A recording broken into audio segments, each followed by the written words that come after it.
নমস্কার। কথা ও আবৃত্তি চ্যানেলে আপনাদের সকলকে স্বাগত জানাই।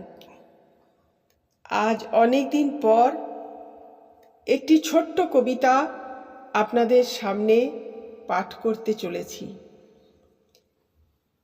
কবিতার নাম 23শে জানুয়ারি। এটি লিখেছেন কবি আর্যতীর্থ।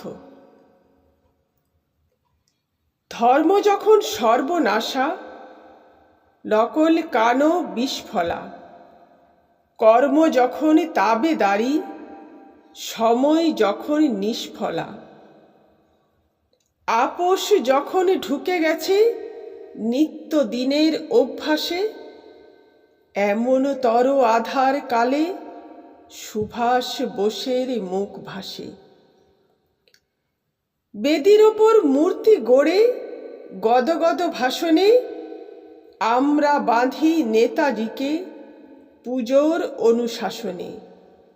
ওটাই সহজ, প্রতিবাদে বড্ড যেন দম লাগে, গড্ডলিকায় ভেসে যেতে শ্রমও অনেক কম লাগে।